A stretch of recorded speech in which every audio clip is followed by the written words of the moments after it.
Alam niyo yung saktong timing, yung tipong wala kang schedule, wala kang gagawin tapos nasa Japan ka. Ang tawag ko doon, jackpot. Ohayo gozaimasu minasang. Supposedly maghapon lang ako dito sa hotel, kaso nakita ko ang ganda ng weather. Sayang naman kung sa kumot lang ako nakatago. Kaya ang pinakamatalinong choice ko ngayon ay magpunta sa Dotonbori. Libre gala, libre tingin, bayad nga lang pag nagutom. Kaya para hindi na ako masyadong mapabili mamaya sa labas, kakain muna ako ng pre-breakfast dito sa hotel para busog na ako bago gumala. Itadakimasu. Kita nyo dami kong kinakain sa video pero swear kulang pa yan. Kaya mamaya babawi tayo sa gala natin sa Dotonbori. Marami din kasi akong gustong itry na kainin dito sa Osaka. I-reserve ko talaga tong tiyan ko ngayon para mamaya marami pa akong may imbak dito. Charot! Ayan nga't lalakad na tayo papunta dun sa train station. Malapit nga lang pala dito yun sa hotel na pinag-i-stayhan ko. Pakiramdam ko nga mga 3 kembot lang nasa station ka na agad. E paano ba naman? Halos nasa likuran lang ata to ng hotel namin. O diba? Sabi ko sa inyo malapit lang to eh. Alam mo kung ano yung malayo?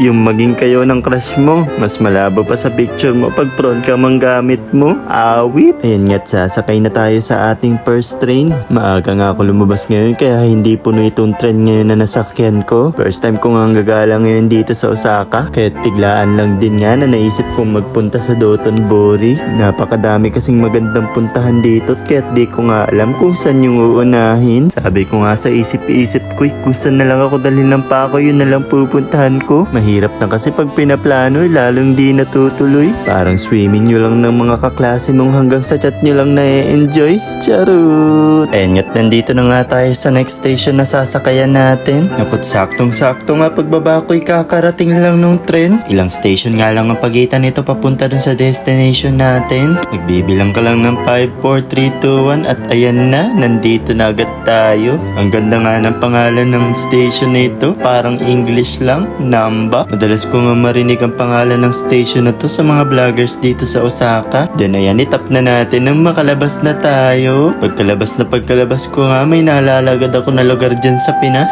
Medyo kawig niya ngayon sa may bandang Divisoria o kaya naman dun sa Binondo. Ayan, tatawid nga lang tayo papunta dun sa may eskinitang yun. Dyan kasi yung way na tinuturo ng Google Maps. Sino ba naman tayo para magmagaling, diba? Pagkadaan ko nga sa eskinita na to, naalala ko yung tinitirhan ko sa may Bambang sa bahay ng tita ko sa Manila. May vending machine din pala ng sigarilyo dito sa Japan. At alam nyo ba, to be honest, para talaga ako naglalakad sa Manila ngayon. Yung tipong busy lahat ng mga tao at ang dami nagde-deliver ng mga stock bago magbukas yung mga tindahan. Ayan nga, may nakita na naman akong kalapate. Siya na naman ang bida natin sa vlog ngayon. Ang kaibahan lang, may nagpapakain na sa kanya ngayon. Medyo mahaba nga tong market na nilakaran ko ngayon at buti natanaw ko na yung dulo. Kailangan pa pala nating tumuwid at ayun nga't nagmamadali ako dahil magre-red light na. Kaso't kung mamalasin nga naman ay at maghihintay na naman tayo. Tinalang kamot naalala kong nasa Japan pala ako at mabilis lang mag-green ng mga traffic lights. Pagtawid ko ngayon sa mahabang market na naman ang dadaanan natin at nakita ko nga puro sarado pa lahat ng tindahan. Ano pa nga bang dapat i-expect ko kagaga kong nagpunta rito.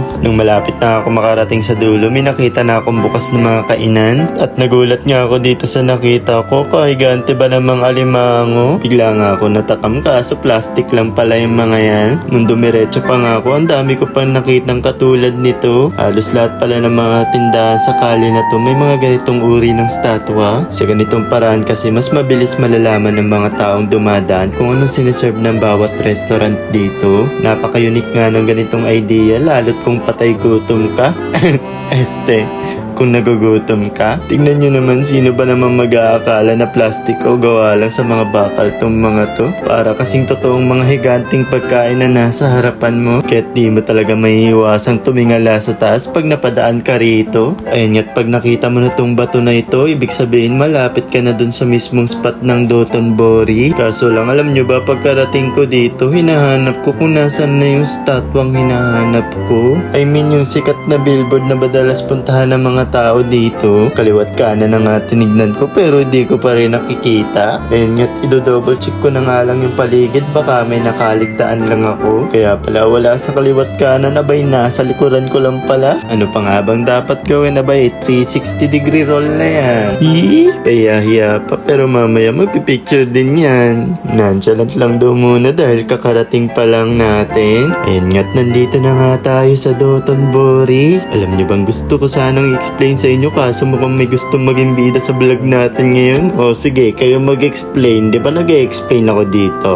Hirap kaya mag-explain. Na mapalayas ko nga sila, ayan na nga't sisimulan na nga natin. Alam niyo bang ang Dotonbori ay pag-aari nitong si ate? Charot! Medyo dumadami na nga yung tao kaya't hanap tayo ng ibang pwesto para makapag-video. Wala naman tayong karapatang magreklamo dahil di naman natin pag-aari ito eh. Isa pat bababa lang naman tayo ng bahagya para magkaroon tayo ng espasyo sa pagbe-video. Pupunta lang tayo dito sa may bandang unahan at sa may bandang nga dito ay merong hagdan pababa roon. Laking tuwa ko nga kasi saktong-sakto pagbaba ko kakatapos lang nilang mag-picture taking. Kaya't prepare the script and then lights, camera, action. Ayan nga't nandito na nga tayo sa Dotonbori. Alam nyo bang dating ang ilog na to'y ginagamit pang transport ng goods noong Edo period? Subalit ngayon nga hindi na cargo ang dumadaan dito kundi mga turista na naglalaro ng camera roll hanggang maubos ang memory card. At syempre hindi pwedeng hindi mo makita yung Glico Running Man sign pagpunta mo rito. Ito na ata yung isa sa mga billboard na may imagine mo pag binanggit ang salitang Osaka. Imagine more than 80 years na siyang nakatayo dyan. Consistent pa rin, sana all, diba? Pagpatak nga ng dilim, nag-iibangan yung lugar na to. Literal na parang New York Times Square ng Osaka. Puro neon lights, sobrang buhay at energy kahit madaling araw na. Kung gusto mo nga ng chill mood, pwede ka nga rin sumakay ng boat tour para ma-experience yung buong Dotonbori habang nakarelax ka lang sa tabi ng ilog. Kaya kung trip niyo yung lugar na laging gising parang si Kuya Germs, ito na nga tayo.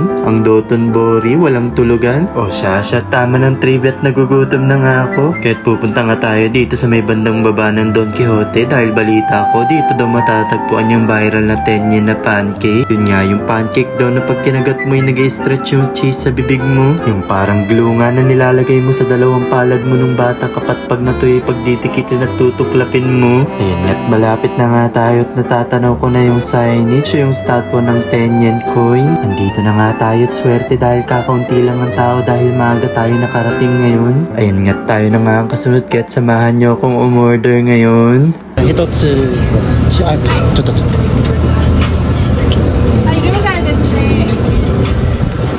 Need nga daw palitan yung pera ko dahil di pa daw nag-a-accept ng new paper bill yung payment machine nila.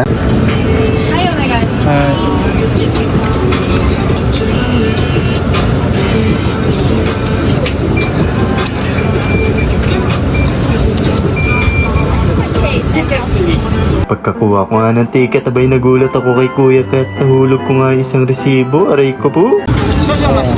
Ang maganda nga dito sa Japan, lalo sa mga food stores, ay makikita mo talaga mismo sa harapan mo kung paano nila niluluto yung bawat order. Unay, ibubuhos nila yung malapot na pancake batter sa maliit na bilog na mold ng pan, tapos lalagyan ng palaman sa gitna. At madalas nga na feeling nito ay cheese o custard gaya nitong in-order ko. Pagkatapos nga, tatakpan nila ng isa pang manipis na layer ng butter, parang sandwich style. Ang satisfying nga panoorin at ang bango-bango pa habang hinihintay mo. Kaya kahit nga mapadaan ka lang, mapapahinto ko talaga sa amoy nito. Bukod nga sa masarap na pagkain, ay ang sarap nga din pagmasdan nila ate at kuya. Parang may chemistry kasi sila habang tinititigan ko. Parehong gwapo at maganda kaya't sabi ko na nga lang ay wine at sana all. Sheesh! Ayun nga't bigla na nga nagsisagsaan yung mga tao dito sa stall. Buti na lang nga't luto na tong order ko. Tinatanggal na nga lang ni ate yung mga lumagpas para perfect ang pagkamold ng pancake. Thank you for waiting. Hi. Cheese, right? Cheese. Thank you for waiting. Pasta. 私も。2つ。Nalimutan nga ni ate na dalawa ang order ko kaya't nasabihan patuloy siya. Chocolate na ito. 知らないです。Ah, 少しがカスタードですね。 arigatou gozaimasu.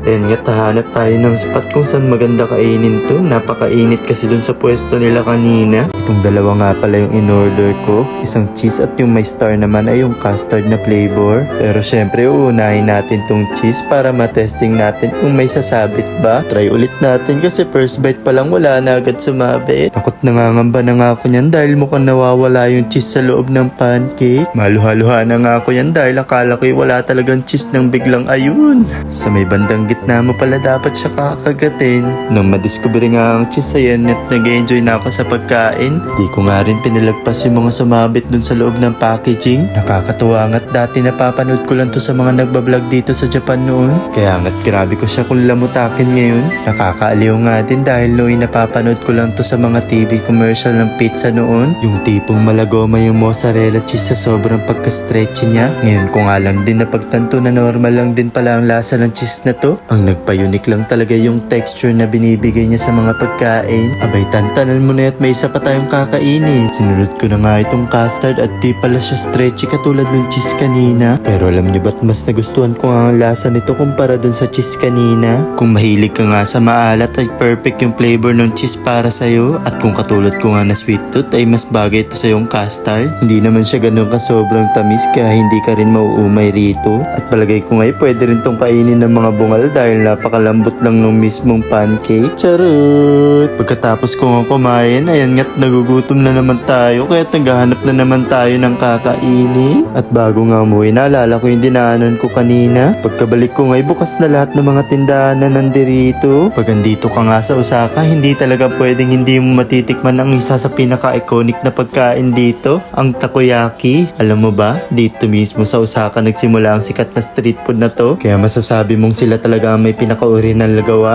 At kung hanap mo nga yung the best sa lahat ng pwede mong kainan, isa lang talaga hindi mo pwedeng palampasin, ang takoyaki sa Wanaka. Dito nga raw matatagpuan yung pinakamasarap na takoyaki na swak ang lutong sa labas tapos sobrang creamy at malasa sa loob. Kaya nga't samahan nyo akong tikman at i-explore kung bakit nga ba dinadayo ng mga turista at pati na rin ng mga locals itong lugar na ito. Ayan nga't nakapagbayad na ako kaya tahanap na tayo ngayon ng upuan para dito na natin matikman. Alam niyo yung excitement ko ngayon pagkaabot ni ate ng takoyaki, yung tipong parang hindi ka na makapaghintay. Kahit wag na nga nating patagalin, tikman na natin. This is our first bite and then...